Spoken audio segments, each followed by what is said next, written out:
नमस्कार दोस्तों, DD red के एक और रिएक्शन वीडियो में आप सभी का स्वागत है। मैं हूं आलोक। तो आज जो वीडियो मैं आप लोगों के लिए लेकर आया हूं वीडियो है रियल एंटरटेनमेंट टीवी का और इसका टाइटल है PM Modi to launch India's first water metro, two nations two priorities.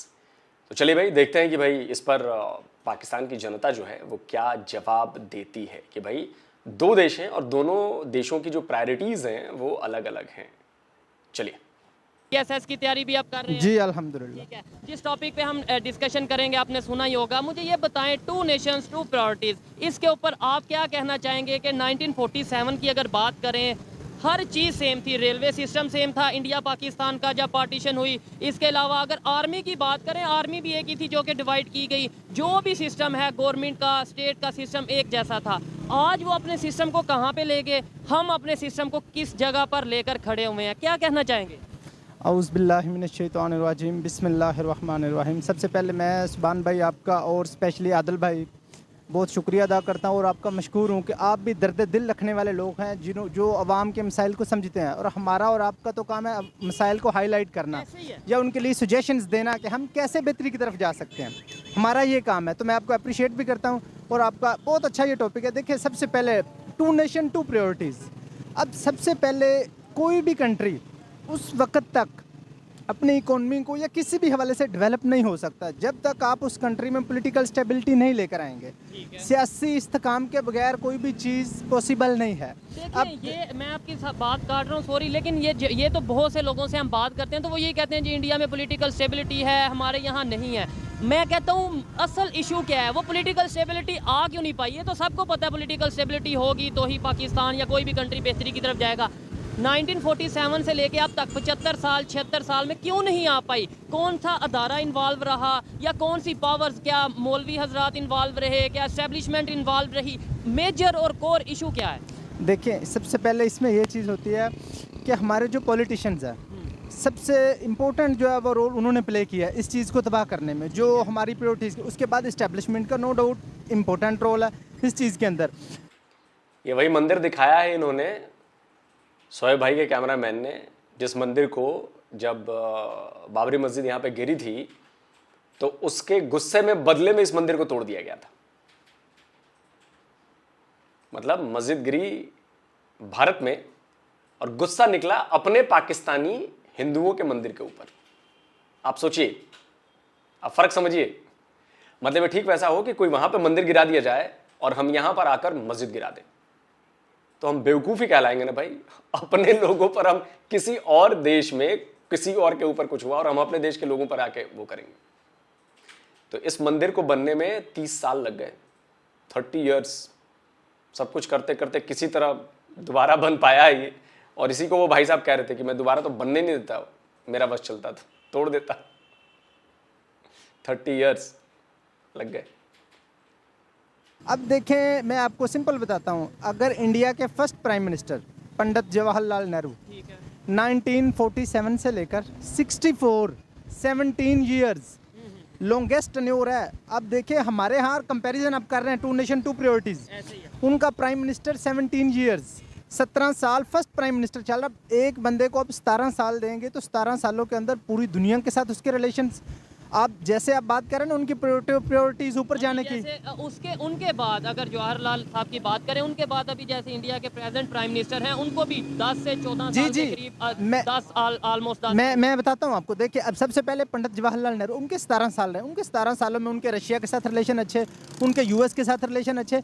जब आप दुनिया की टॉप इकोनॉमीज के साथ चलेंगे, पूरी दुनिया के अंदर आपका एक नक्शा जगह पूरी दुनिया के अंदर। यार, आप एक बंदे को 10 साल दे दें, जस्ट 10 ईयर, तो वो 10 सालों के अंदर पूरी दुनिया का नक्शा चेंज कर सकता है। कैसे?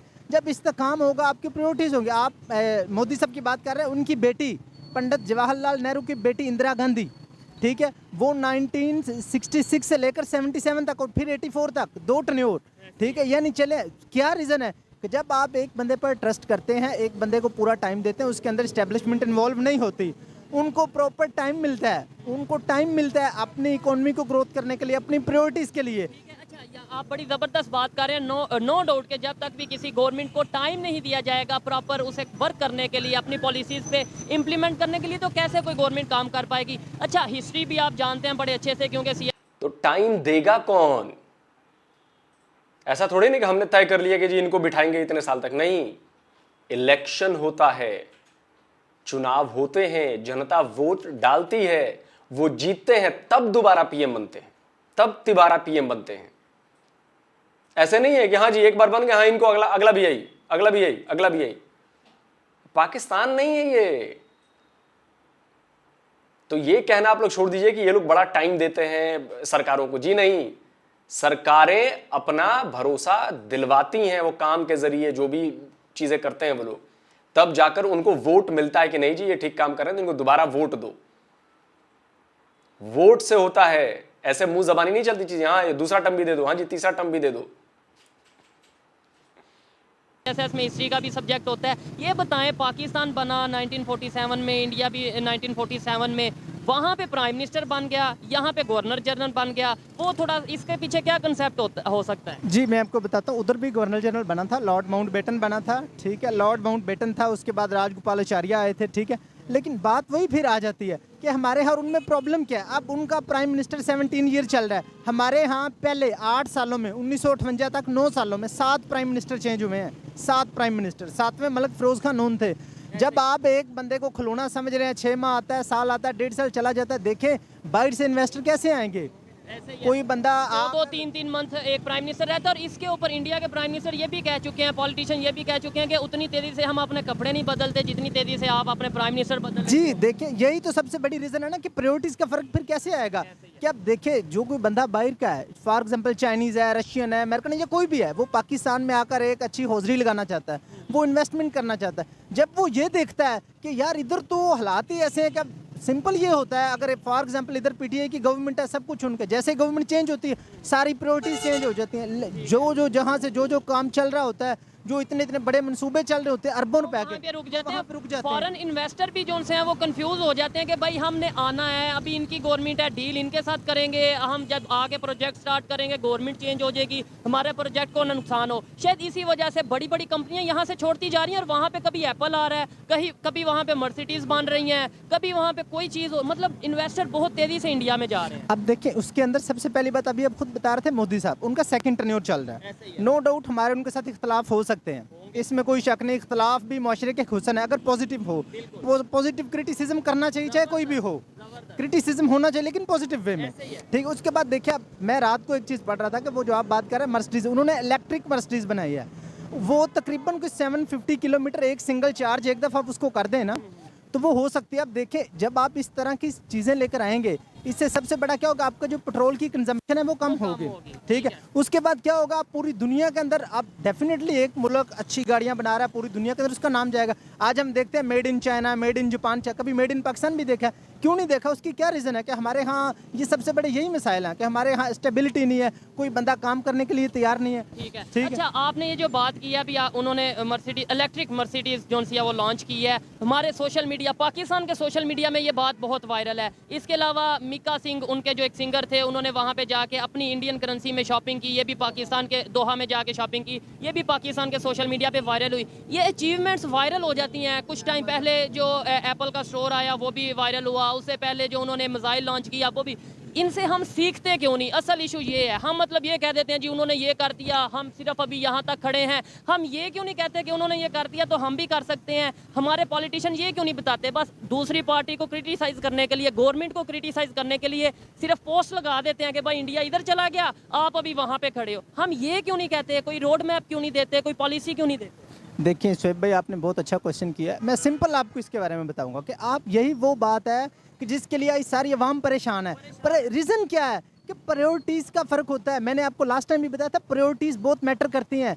कि एक बंदा फॉर एग्जांपल एक न्यू, चाहे वो एसी लेवल से है, चाहे प्राइम मिनिस्टर है, सबसे पहली चीज़ देखी जाती है उसकी प्रायोरिटीज़ क्या हैं, कि वो अपनी पॉलिटिकल पार्टीज़ को स्ट्रॉन्ग करना चाहता है, अपने पाकिस्तान को या अपनी पाकिस्तान को स्ट्रॉन्ग करना चाहता है। मैं नेल्सन मंडेला की एक कोटेशन आपको सुनाऊंगा। मैं कभी कभी अकेला ना उसको बहुत सुनता भी और अक्सर मुझे रोना भी आ जाता है। अच्छा। नेल्सन मंडेला कहता है कि पॉलिटिशियन और लीडर में फ़र्क क्या होता है।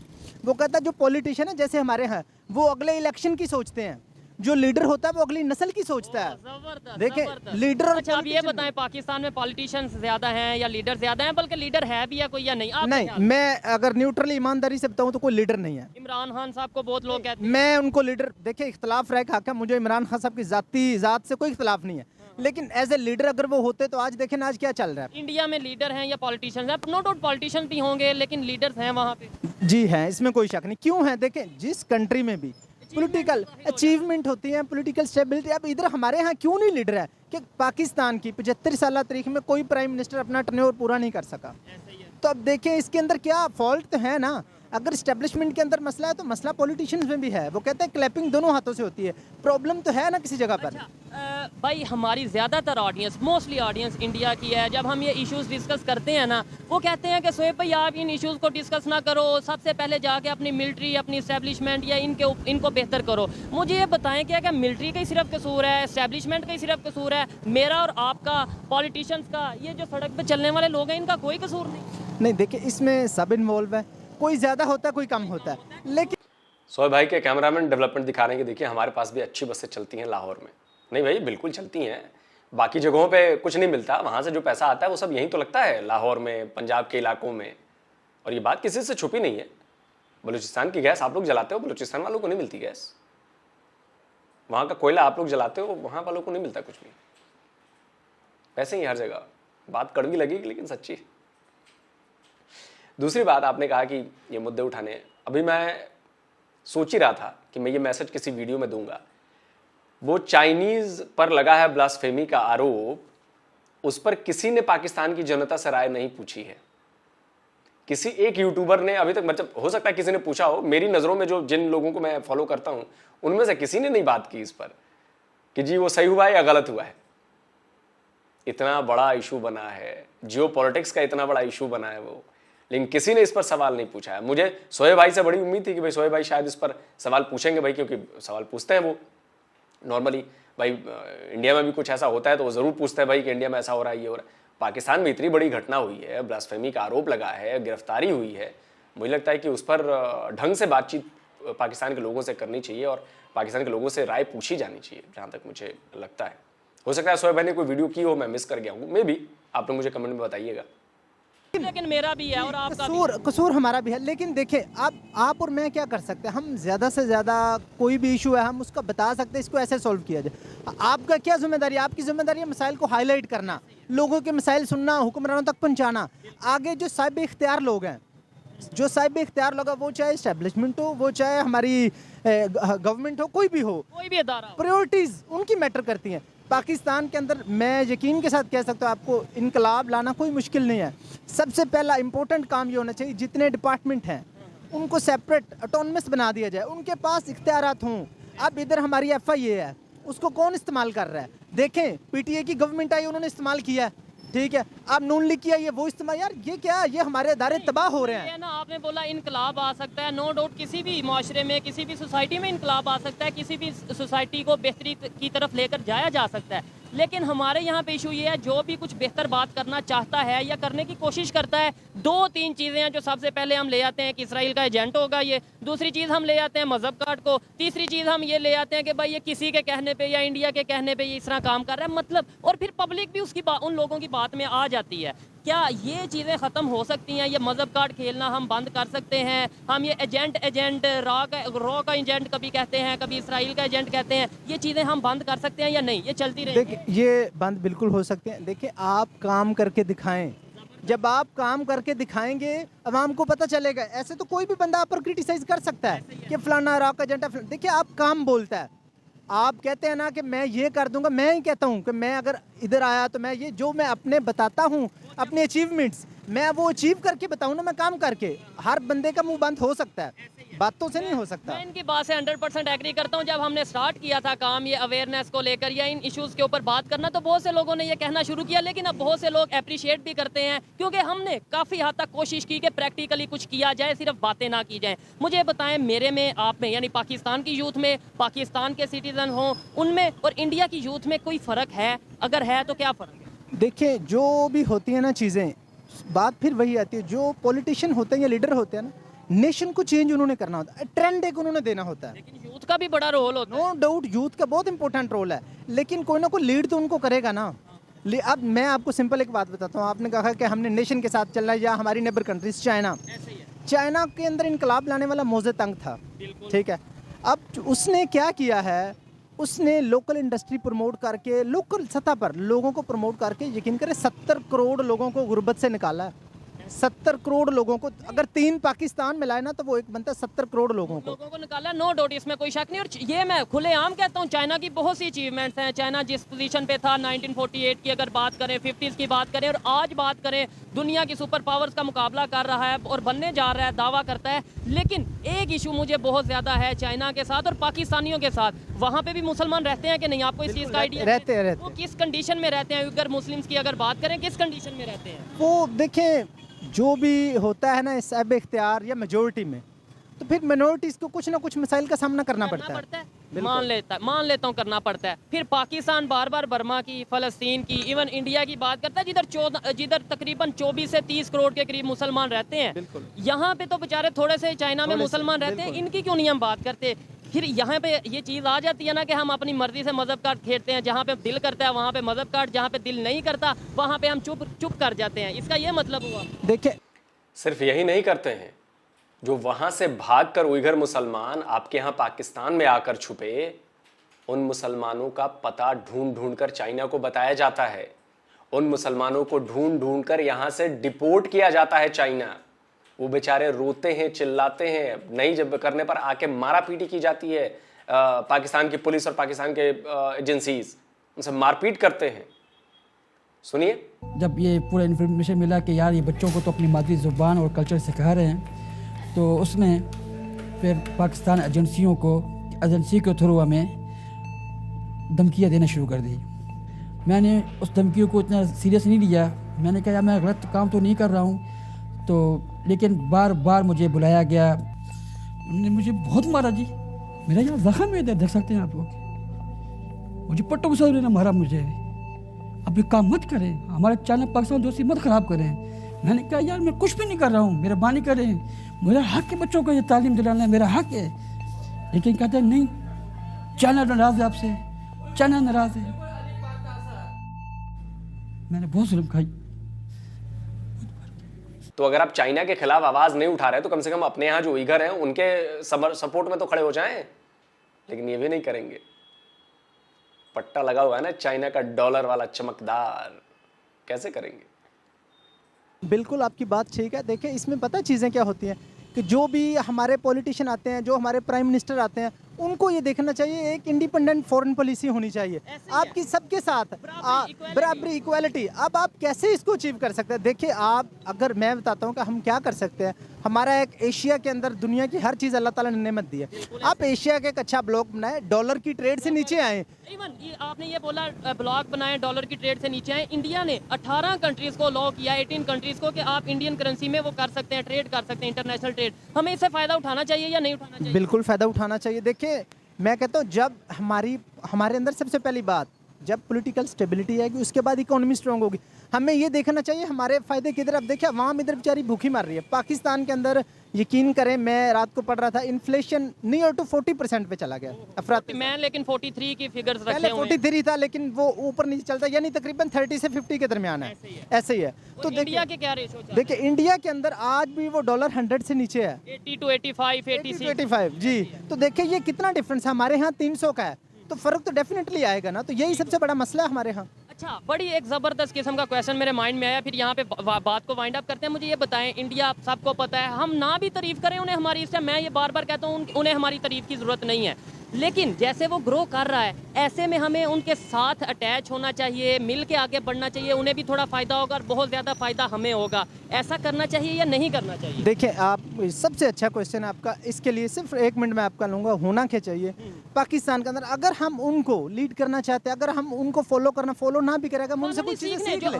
अगर हम उनसे सीख ले, फॉलो का कुछ लोगों को गुस्सा आ जाता है कि इंडिया को फॉलो करना है। हाँ, देखिए, अब मैं आपको सिंपल बताता हूँ। अब भी हमारे पास टाइम है। हमारे जितने पॉलिटिशियन ज़ातियात से बाहर निकल आए, अपनी अना से बाहर निकल आए, एक प्लेटफॉर्म पर सब इकट्ठे और मुल्कों को के लिए आए। यार, हमने अपनी इकोनॉमी को कैसे ऊपर लेकर जाना है। आज अगर इंडिया ऊपर चला गया तो हम क्यों नहीं जा सके? चाइना चला गया, ठीक है, जापान चला गया, दुनिया के ऐसे ऐसे कंट्री चले गए 75 साल, हम क्यों नहीं जा सके? उसकी यही रीजन है। बांग्लादेश हमारे से काफी बांग्लादेश आगे है। काफी नहीं, बहुत ज्यादा।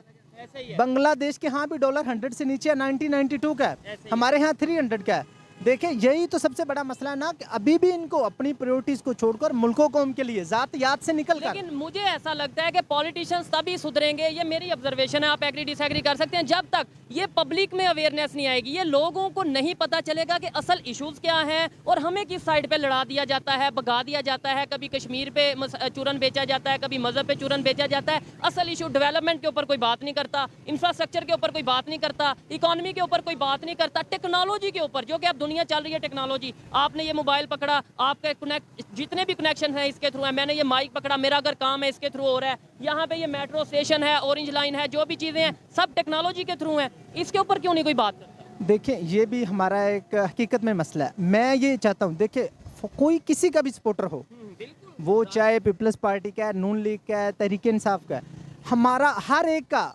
फर्ज बनता है इखलाकी भी, हर एक पर पॉजिटिव क्रिटिसिज्म करें। कैसे? जो कोई भी अच्छा काम करता है, वो मुस्लिम है, वो गैर मुस्लिम है, वो हमारा हमसाया है, वो कोई भी, उसको अप्रिशिएट करें। अगर आपका लीडर है, वो कोई भी लीडर है, चाहे इमरान खान है, नवाज शरीफ है, कोई भी है, आपका काम है, अगर वो गलत काम करता है आप उसको डिफेंड ना करें। कौमें तबाह इस वजह से हो जाती है, उसको डिफेंड ना करें। अगर इमरान खान गलत काम करता है तो सारी नौजवान नस्ल का ये फर्ज है उनको क्रिटिसाइज करें, नहीं खान साहब यू आर रॉन्ग।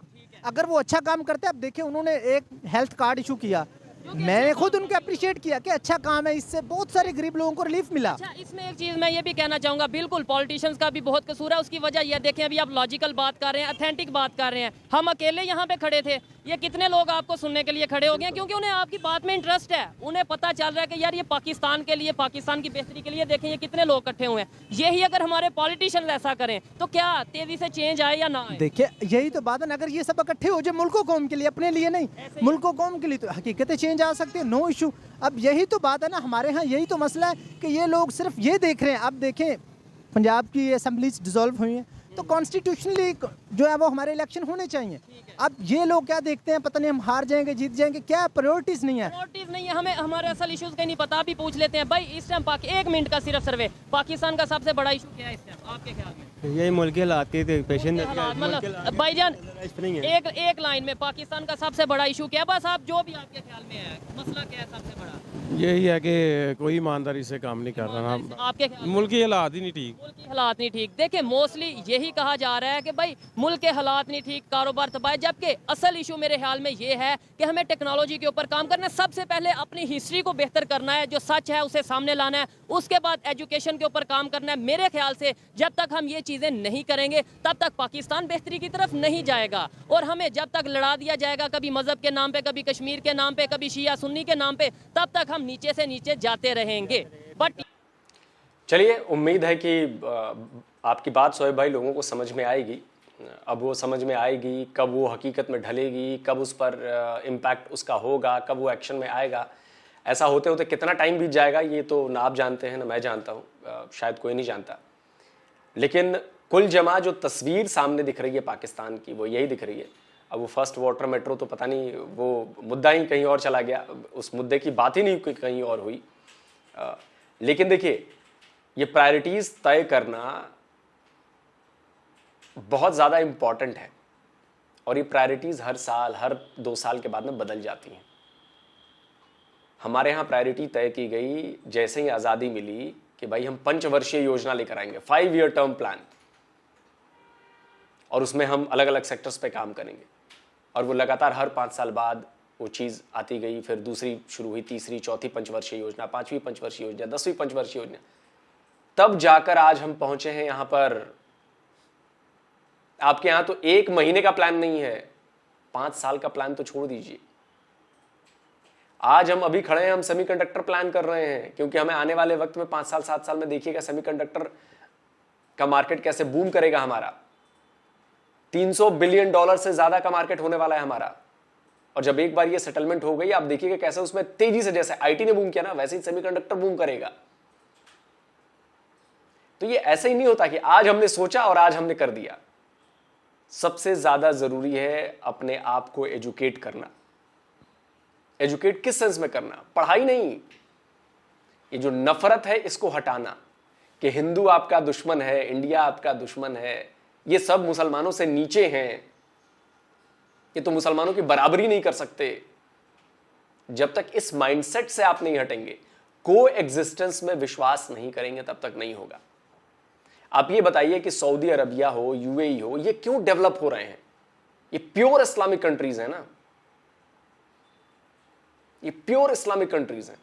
ये इसलिए डेवलप हो रहे हैं क्योंकि इन्होंने को एग्जिस्टेंस को माना, उसको समझ लिया है कि असली चीज है ये को एग्जिस्टेंस। आप साथ रहेंगे, एक दूसरे की मदद करेंगे, एक दूसरे के सुख दुख में काम आएंगे, कोई भी हो सकता है वो। ये जरूरी नहीं है कि मुस्लिम में मुस्लिम के काम आए, लेकिन पाकिस्तान के लोगों की यह सबसे बड़ी दिक्कत है कि जब वो सोचने लगते हैं कि हम ही सारी मुस्लिम उम्मा के ठेकेदार हैं क्योंकि हमारे पास एटम बॉम्ब है, इकलौता इस्लामिक देश है जिसके पास एटम बॉम्ब है, तो साहब चौधरी बनने की जरूरत नहीं है।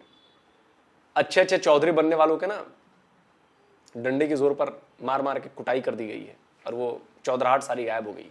तो चौधरी मत बनिए, को एग्जिस्टेंस में विश्वास कीजिए, साथ चलिए, सबको बराबर मानिए,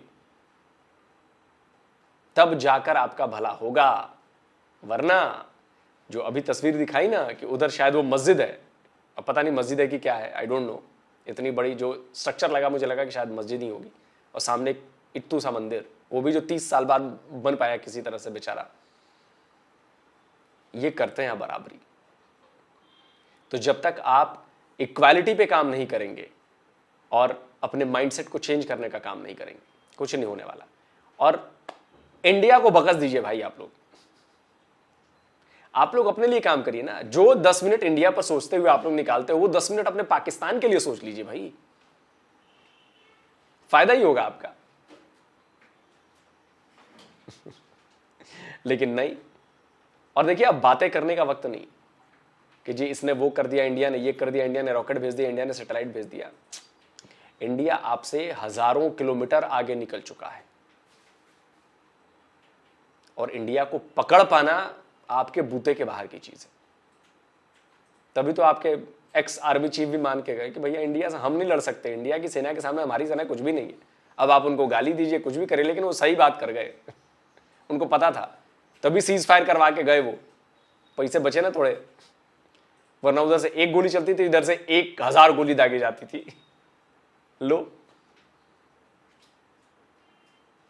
तो जितनी जल्दी आप सीख सकते हैं सीख लीजिए, फ्री की सलाह है।